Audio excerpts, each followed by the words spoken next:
नमस्कार, मैं रहबर सी बारी। कहा जाता है कि दिल्ली की सत्ता का रास्ता उत्तर प्रदेश से होकर ही जाता है। जिस किसी ने उत्तर प्रदेश को पार कर लिया, उसकी सत्ता दिल्ली पर पक्का है। अर्थात दिल्ली पर उसका कब्जा पक्का हो गया है। इसे लेकर फिलहाल इंडिया गठबंधन उत्तर प्रदेश के गढ़ को भाजपा, जो कि भाजपा का गढ़ माना जा रहा है, उसे ढहाने का प्रयास कर रहा है। उत्तर प्रदेश में देखा जाए तो फिलहाल योगी मॉडल काफ़ी हद तक पूरे उत्तर प्रदेश पर काबिज है। वक्त आने पर मुख्यमंत्री योगी आदित्यनाथ 80-20 का भी खेल खेल जाते हैं, तो फिर उनका न्याय को लेकर बुलडोज़र भी काफ़ी कारगर साबित हो रहा है। अर्थात कानून को, व्यवस्था को लेकर बुलडोज़र काफ़ी कुछ साबित कर रहा है और काफ़ी कुछ आगे के जो कार्यक्रम हैं उसको भी दिखा रहा है। अब ऐसे में इंडिया उत्तर प्रदेश की जो सीटें हैं, लगभग 80 सीटें हैं, उनको कब्जा करना चाह रहा है, अर्थात भाजपा के गढ़ को ढाना चाह रहा है।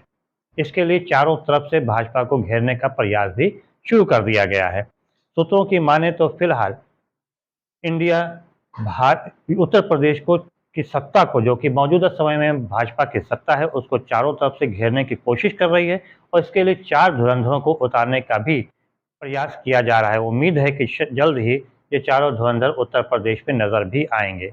अब हम बात करें कि आखिर ये चारों धुरंधर हैं कौन।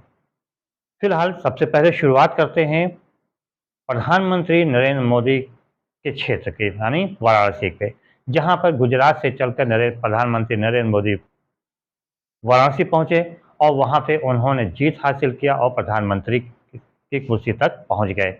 अब वहीं पर कांग्रेस अर्थात इंडिया गठबंधन अगर देखा जाए तो वो ऐसा सूत्र बताते हैं कि वहां से प्रियंका गांधी को उतारने की कोशिश की जा रही है। ऐसा माना जा रहा है कि शायद प्रियंका गांधी वहां पर उतर आए।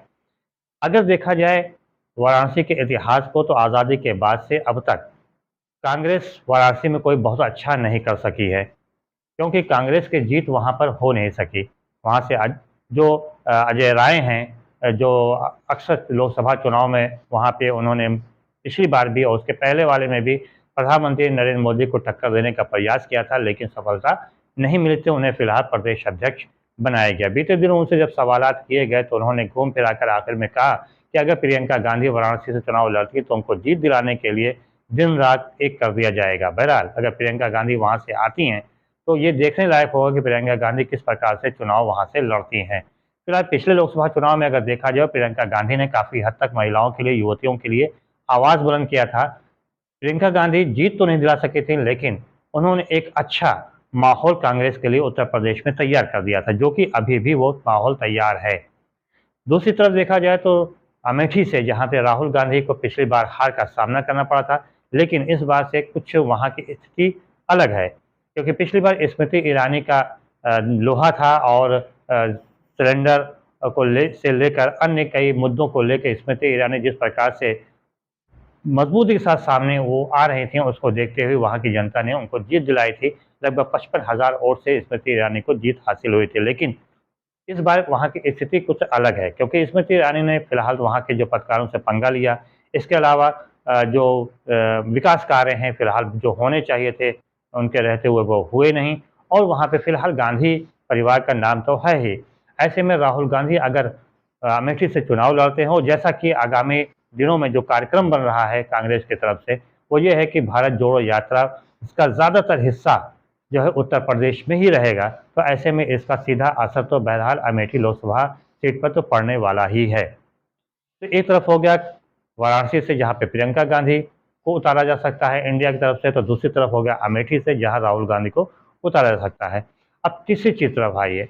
तीसरी चीज़ है कि बिहार के मुख्यमंत्री नीतीश कुमार वो फूलपुर या मिर्ज़ापुर सीट से चुनाव लड़ सकते हैं। हालांकि जनता दल यूनाइटेड से लड़ते हैं या किसी अन्य से, लेकिन नाम होगा इंडिया का। इंडिया गठबंधन की तरफ से वो लड़ेंगे। फिलहाल ये दोनों ही सीटें जो हैं वो कांग्रेस के पाले में कभी नहीं आई और भाजपा के भी पाले में नहीं गई। ये अपना दल के पाले में, क्योंकि वो कुर्मी बाहुल इलाका है।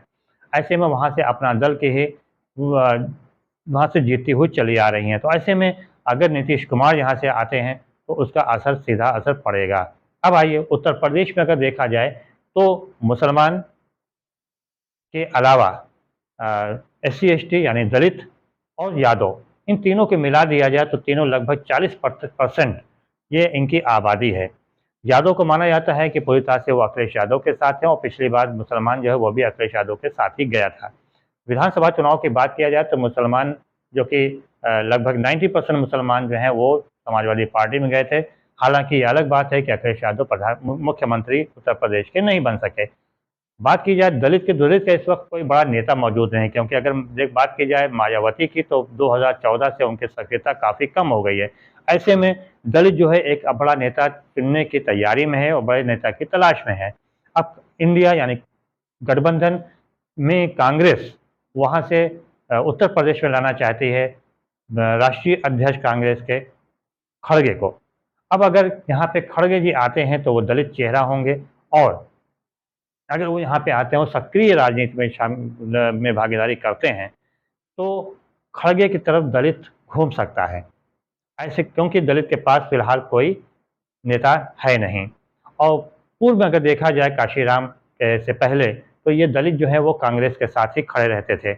अब ऐसे में कांग्रेस का सीधा जोर जो है वो दलित पे है और मुसलमान जाहिर सी बात है कि विधानसभा चुनाव में तो अखिलेश यादव के साथ आया, लेकिन लोकसभा चुनाव में लगभग वो कांग्रेस के साथ खड़ा नजर आएगा।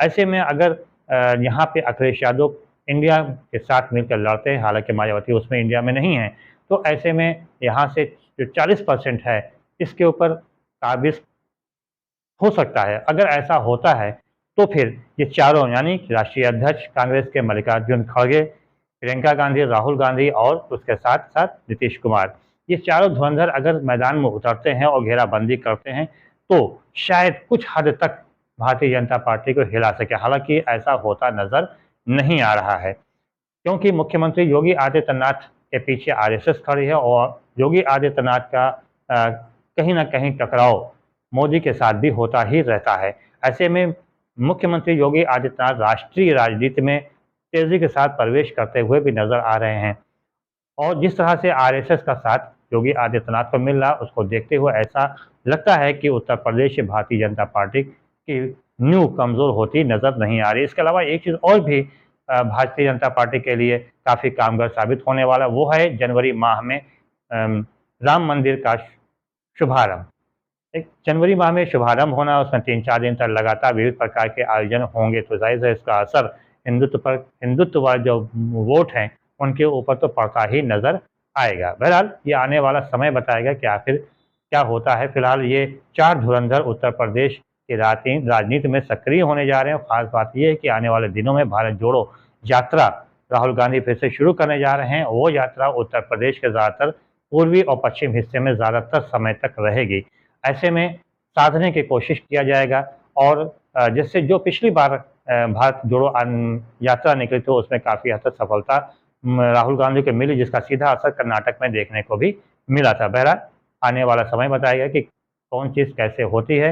राजनीति है, राजनीति में कुछ भी कह सकता है क्योंकि यहाँ पे अब विचारधारा की लड़ाई होती है, इसके अलावा आस्था की भी लड़ाई है। तो अब आस्था और विचारधारा दोनों किस मोड़ पे आके खड़े होते हैं, ये आने वाला समय ही बताएगा। या इनका संगम होता है या दोनों अलग अलग रहेंगे। फिलहाल रहबर तिवारी को दीजिए इजाज़त। बहुत बहुत धन्यवाद। जय हिंद, जय भारत।